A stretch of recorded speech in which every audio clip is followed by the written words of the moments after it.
All right, y'all, welcome to episode 11. We have officially made it to double digits, and we're We sorry. made it to double digits last time, to be fair. Well, but it 10. was actually, it was 10 published. is double digits. It was actually published. So now we are officially double digit podcasters. My name is Dickie. This is Donnie. We are the hosts of the Dickie and Donnie podcast presented by Business on Purpose. Hi, Donnie. We had a really fun week last week, just so you'll know. Man, We were in Greenville, South Carolina, that's right. and we had a team retreat Thursday, Friday, Saturday, and we did work. We did some pickleball. We did some playing. We ate a great dinner at Hall's Chop House. Ooh. Shout out to Billy Hall, who is a freaking legend. This guy is like amazing. He's gonna be we're gonna have him as a guest. We We're would gonna love to speak it have into him. existence. He was I got a electric. tomahawk bone signed by the man. Yeah, Donnie and I split a tomahawk steak because it was expensive. So we're like, we should It was split a good that. time. Yeah, I wasn't gonna do it on my own, but I wanted it. So when you reached out, although we're I like wasn't Lady and the Tramp, dude, you know, with the spaghetti noodle. yeah, we were not sitting next to each other, But we nor weren't by each sitting other at next all. to each other, which is hilarious. That guy down there is. Um, Okay, Donnie, here's the deal. You're heading to the wonderful country of Texas this week. You're Yeah, heading to that's Houston. right. And Tomorrow. you're going to be working at the Build Expo, speaking, That's right. teaching. And so I asked you today, I said, what if we ran a podcast on how to prepare for a public speaking engagement? So we do a lot of Yeah. speaking. We're at conferences, expos, all these kinds of things. We speak about businesses. We speak about finances and motivation and people. And so we're engaged in a lot of conversation and speaking. And so we've built out a process for this. And I thought Brandon would be helpful because he's doing this process presently. Yes, we are speaking tomorrow. Well, we're speaking this week at the Build Expo in Houston, one of the least humid places I've ever been. It's awful. I lived right outside of Houston for a number of years, worked at a camp out there. And yeah, we are speaking. So if you are watching this, like, man, I got my first speaking gig, or how do I speak? I was meeting with someone literally 2 weeks ago. Is going to be a new client for us at Business on Purpose. She runs a huge design firm. I say huge, respectfully, is relatively huge in the industry. Design firm out of Philadelphia. And we were going through her vision story, right? Write it down so those who read it may run. What do you want? She's like, this is a crazy thought. I've never said it out loud. I'm like, that's what we want. And she said, I've done this so long, I need to be speaking about what I do in front of other people. She's like, I know it sounds weird because I have employees, but like, I need to be freed up to go speak on this. So, and I believe it. Like her work speaks for itself, and we're getting her there, right? But if you're in that where you're about to go speak, I broke this down in 3 areas because I'm speaking. I know Dickie has done some speaking. That's actually probably our highest lead channel as a business, is just getting on a stage. We have metrics on our scorecards individually where it's like, hey, how many stages did you reach out to? How many stages did you present on? Because it works because we're very compelling speakers. The scripts are there and all that. So here is how I want to break this down in 3 areas of public speaking. You have to do all of these really, really well. Well, the idea is to do them really, really well. Your prep work, your actual speaking, and then your close. You need to prepare for your prep work, you need to prepare for your speaking, and you need to prepare for your close. If you nail all 3 of those, it will be a successful speaking engagement. So part of preparing, Dickie, is these Build Expos. We need to know going in, and we do these about 10 of these a year. So we've already done most of the prep work, but still good to go through, is what is the event asking of us, or what are we allowed to do? For instance, you talk about a Build Expo, we're allowed to do basically whatever we want. We give them our titles, we have a relationship, and they trust us because the reviews of people say, wow, those keynote speakers are really, really good. Or our workshops get certain number of numbers, but we need to know what they'll allow us to do. A difference to that would be the International Builder Show, right? IBS, which has been in Vegas, is going to Orlando next year. Well, I know we had a few talks in the custom build room last year, whatever it was. But for them, it's a very clear cut. You can do this. You can't do this. You cannot close from the stage. You cannot say, so if you want to work with us, come, we'll tell you, but we can't do any of that from the stage. It's all off limits. So you have to do your prep work really well. What are we allowed to do? What are we not allowed to do? What are they expecting of me as a speaker? Because if you want to get invited back, you do have to fit the bill of what they want from you. So you have to know, and that's all good questions to ask. You actually give yourself credibility as a speaker. If you're hired as a speaker or accepted, to ask them, hey, what am I allowed to do? What am I not allowed to do? Great questions along that would be, hey, what are your expectations out of this time? ideally, what do the listeners get? Like, do you want me to have follow-up? Do you want me to have workshops? Do you want me to offer additional work? Like what, just ask all the questions so that the people hiring you get what they want out of it. It's part of playing the game. Do your prep work really well. It's also good to know generally, who am I speaking to? What messages do they need to hear? What messages do they want to hear? I didn't add this in to these three: prep, speak, and close. But man, your titles. People come to this stuff based on titles. A lot of these conferences, there's 40 different things they can walk to. So what is your title alone? What is it that's jumping out to them? Mhm. Right? One of our talks that I'm doing is how to hire, train, and retain great Gen Z talent. Well, that title alone, if you're struggling, we got a lot of these old contractors that are like, these kids don't want to work anymore. They hear that and they're like, I need to get better at hiring and training and retaining great Gen Z talent. Great. Well, I'm going to go to that talk. The titles are really important. I would include all that in your prep work of like, man, how am I prepping for this? And then knowing your times. Okay, we got about 45 minutes in a workshop and about an hour in a keynote. That's what this week in Houston, that's what it's going to be. So, okay, what do I want that to look like? Do I want it to be 45 minutes of talking? Do I want it to be 15 minutes of talk with 5 minutes of dialogue and then another 15 minutes of talk and then 5 minutes of like, how do you want it to look? You need to, all of that is in your prep stage. Okay, so you say, what is the event asking? What do they get? Who am I speaking to? What's the structure of my conversation? We do a lot of education, and I will say that we will take on pro bono or paid gigs that we're educating people, We do not both. necessarily trying to close clients, but to get our content into people's hands. So like I've talked to an architect about an hour ago, and I'm happy to send books and content. We provide value-based coaching and advising, even if we're not getting paid for it. This is That's one right. of our ways of saying, we're going to give people resources. If you want to grow your business, we're going to make sure you can get our tools and run them. And it's rare that people will do it on their own. They generally want the accountability. Yep. But for us, I mean, it's a way to provide value and for our name to go out there and people say, wow, they're really great, genuine people. And so we love helping businesses. So there may be a way you can add value in speaking at an event or finding events that you can add value at. That's right. That's right. Some of our best marketing is coaching. Coaching is marketing for us. So simply speaking is marketing, right? We don't always have to get paid. It's an additional benefit if they're like, hey, we got a budget for this. But your prep work, knowing what to talk on, knowing your content, knowing how long to go, and then practice, which I guess I'll go into. So the second one of that is speaking. Well, let me speak to that. One more thing. I loved what you did last year. We did the video ask, where we sent a video like message ask to attendees of a Build Expo. And we said, who are you? What's your role? What are you looking for? What are your targets? And we got out of 10,000 or 30,000, I don't know how many people we sent it to. What'd you get? 100? But it was cool because you could go to the event and then say, 65% of you are looking for X, a connection in the industry, and 35% are looking for education. So I thought that was even a cooler way to think through creative engagement ahead of time, where you're priming the pump of people engaging with your work. That's right. That's a good thought there. Prep work is important. And there's video ask by Typeform. Typeform is a survey type online Sponsored platform. by Typeform. Yes, video ask is one of their things where it's a video and it's actually my face in this office saying, hey, this is Donnie with Business on Purpose. I'm going to be your keynote speaker at this week's event in Houston. Hey, let me know real quick, what's your main goal at coming to this event? And then it'll have all the options I predetermined for them. I want to meet a new vendor. I want to meet new people. I want to network. I want to coach. I want to whatever. What do I want from this thing? And yeah, that it helps us also tailor talks and tailor the type of talk, which I'll go into speak. So prep. Right? We have to prep for your talk. You don't just show up and say, okay, can I tell you all about what I do? That requires prep. The next one is speaking. And I would say speaking itself, you can go look at a bunch of different aspects of what makes a good public speaker. I think Dickie and I both have experience prior to this job speaking in front of groups.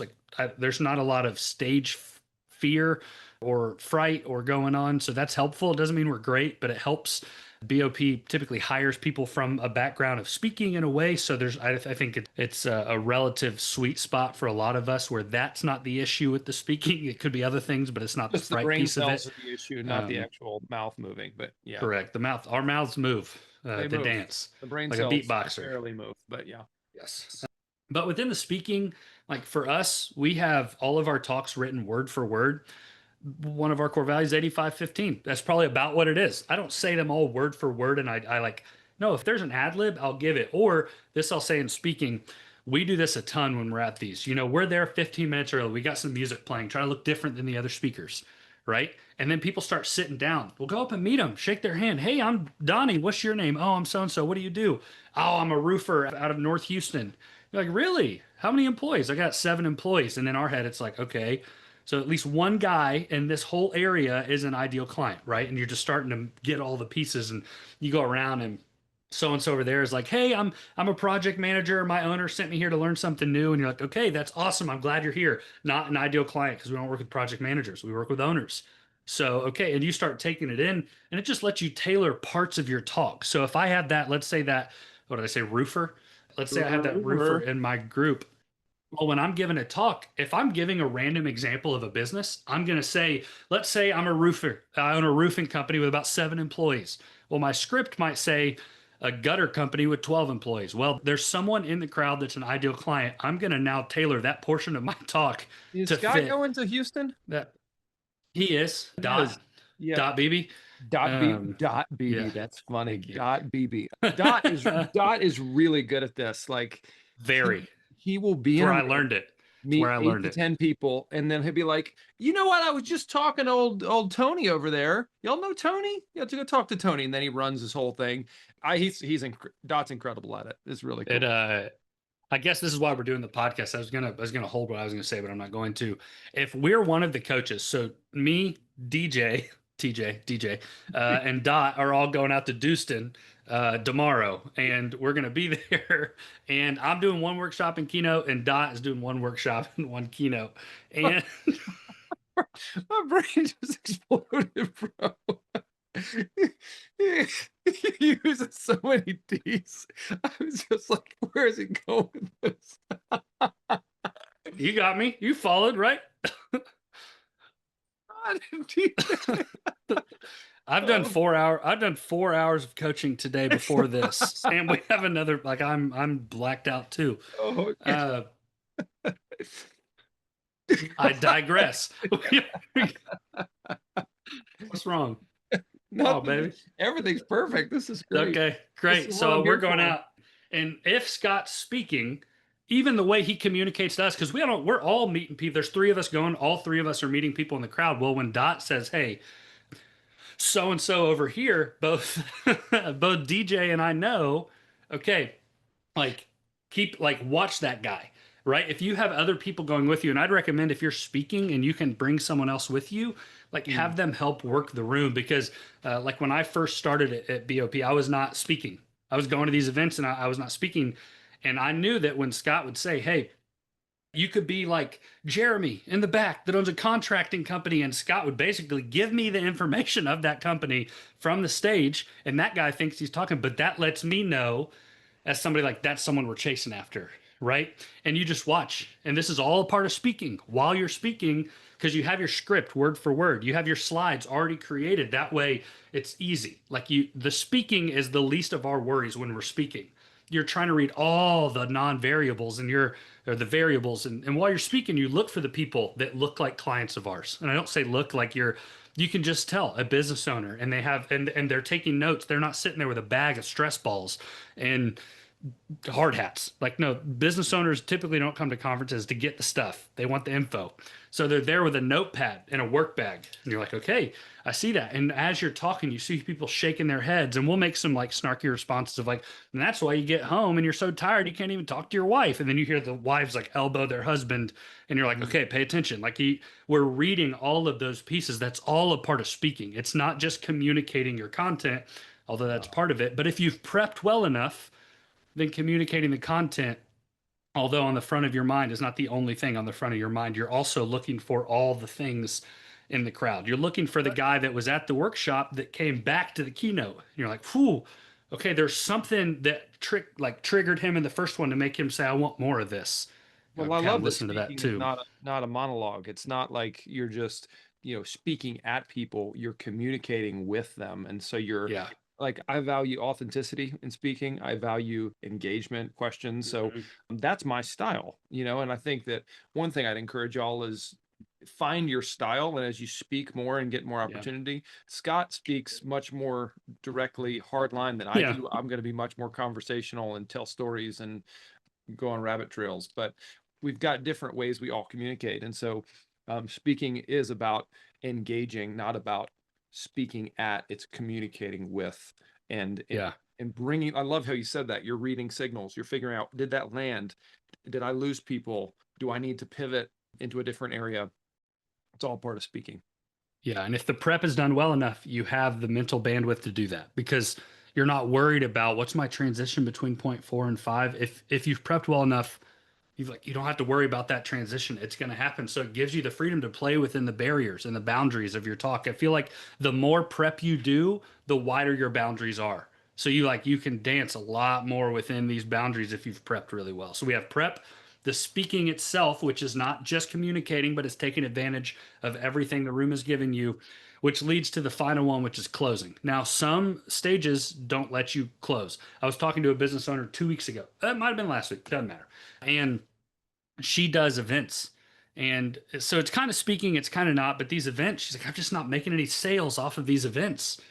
I just stay curious. Like, hey, well, what do you do? How do you end the event? Well, I tell them, thanks for coming. Uh-huh. And then what? They just kind of leave. Are you ever asking them to buy anything? Well, no, it just seems really forward. They're coming to an event of yours. You need to we need a call to action. Your call to action may not be, hey, go buy some stuff. Your call to action might be, hey, I have all of your phone numbers. I am following up with you next week. You better, this is what .bb always says, if you don't answer my call, slash your tires, right? It's kind of a joke. He wouldn't actually do it, but it emphasizes like, answer my call when I call you or interact with me. There has to be a call to action. And this is where knowing what you're allowed to do and not allowed to do is helpful. So at IBS of the World, International Builder Show, we can't close or sell from the stage. But what we do is after the thing, we work the room and we get to know people and we ask questions and we ask questions. And every time we talk to someone, if we've identified they're an ideal client, there's a call to action every time. That is what .bb does not tolerate. This is like one of the first things we learn. Never end a conversation with, all right, well, reach out to me when you get home. They won't reach out. I'm not going to reach out. Or, hey, I'll reach out to you next week. Nope. Hey, at what time? It's on the calendar. I'll reach out to you at 9:30 Central Time next Tuesday. And by the way, I'll be halfway done with my morning cup of coffee, just so you know. So answer the call. Like it's Yeah, getting the exact. call to action is great because we want to provide value, but we also know if there's people in front of us that need help. When we provide that value and they see, wow, you've got a business operating system that gives me a framework to run my business, that's valuable and they want to take the next steps. So That's generally, right. if we're speaking well and doing our prep work, oh, we're describing this type of business, that how we would build it and how we write the hiring plan. And they're like, oh, I need to hire somebody to run this part of it. Great. So there's a way Yeah. for us. Great. The next step is X. You should always have, and Yep. this was in our episode 7 or 8 on the sales system, but always having a way to move people into the next step. So you're wanting to Yep. take one more step and one more step along in the process. If they're an ideal client, ask them a questionnaire. If they Next. answer Yep. questionnaire, and to move them into an estimate process. If they got an estimate, find out how to get into the contract. But there always Yep. is a next step in your process. That's right. One of the things we've worked really hard on is when we're on stage, like at a Build Expo, when we can close from the stage, is that process is trained. It is so in sync. And there are times that literally from like a team meeting, someone will say, hey, everyone record your stage close and throw it in our Slack. Or like, it'll take 2 minutes. Just record it and throw it in. Let's grade each other. Let's talk about each other. Like that stuff is so important. So knowing how to close well so it's not awkward, but also there's no where we don't communicate, people make stuff up. So you don't want to miscommunicate, you don't want to under communicate, you also don't want to over communicate and kill the sale. Think of a car salesman, right? Of like, well, that was just exhausting. You don't want it to be like that. But nailing the close in person, there's two facets to close: what you can do in person. We get off the stage and we go to the people that were nodding their heads, elbowing their spouse, like taking a ton of notes because we know something was in that moment. And then, okay, if they're writing stuff down, hey, we have one of these clipboards, come take a time, we're offering free, no strings attached, 30. Great, we now have them one-on-one. We're really good one-on-one. really good. So great, let's get them there. For the people that either don't meet our ideal client, don't have the time or whatnot, having an opportunity to close them later is huge. But again, that cannot be the, oh, we'll talk next week. That does not work. Right? It needs to be, hey, scan this QR code. That'll take you to a calendar link for one of our coaches that wasn't able to free up the time to be here this week, but they're literally at their desk right now waiting for you to reach out. So scan that QR code. You get a free 30 minutes with one of our coaches. They'll go through anything you want. We will not ask questions about anything you don't want, but get on a call with us. Well, now we have their name, their info, we have their roadblocks, we have all their issues, and we have them. We can continue to drip content to them. Right. Great.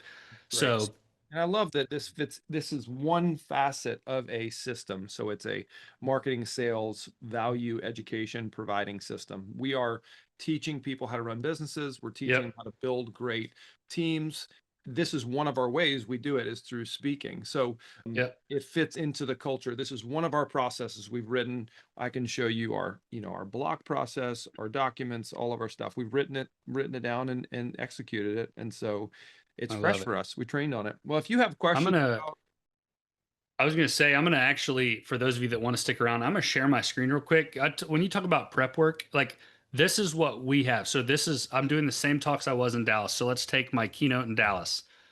I have a script and slides. So this script right here is literally word for word. Owners install to grow cash 10% and leave their business in 30 days. I mean, that's like killer title, dude.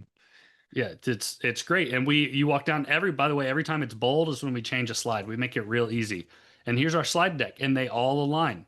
So literally there's my family. Look, me, my sons. And look, we're giving away the book for free.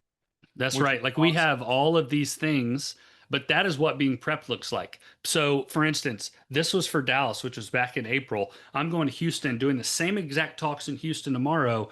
All I have to do is just edit it a little bit. Maybe I have a new picture of my family, but all the prep work is complete. I've read through it 6, 7 times before.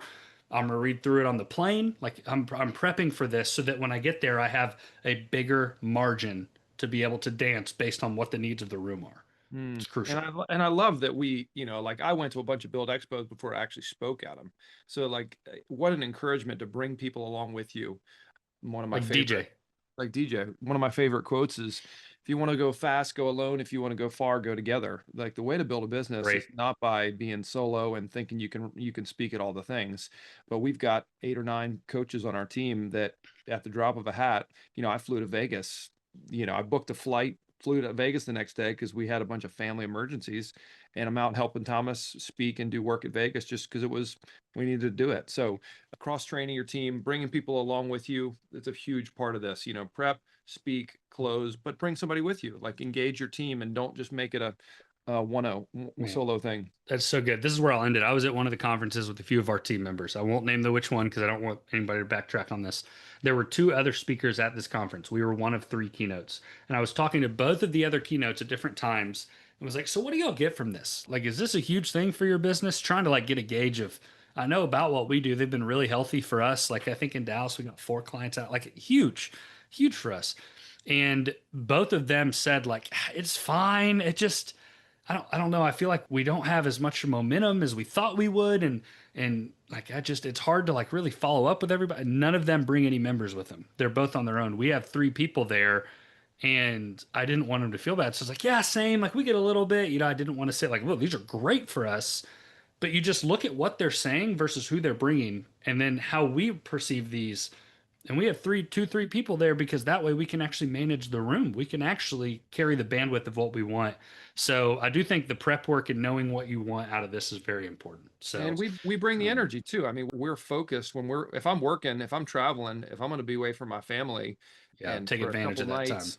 Well, that's true. But if I'm going to be there, I might as well like give my energy to it. Like it's costing the business and my family life too, for me to be away for a couple days at a time. So for me, I'm like, if I'm going to be here, I'm going to work and make this worth it because that's right. It's not worth important putzing around in some random city in Texas.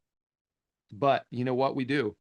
We're there to liberate business owners from chaos, to make time for what matters most. If you have questions about business on purpose, you want to take our healthy assessment, you can go to businessonpurpose.com/healthy.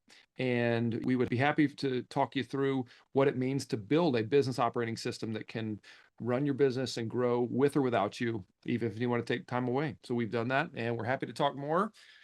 Donnie, got it Dickie, right. you know what we should do? I'll tease this out. We just went on a vision. We just went on our BOP retreat, and both Dickie and I were hired in the midst of a vision that came to fruition on June 1st of 2025. When I was hired, that was the vision. All of this is going to happen. Now, that date was a far time away. Same for Dickie. Well, that date came and went, and we received a new vision. And the old adage, write the vision down so Very those who read it may spiritual. run. What? We received a new vision.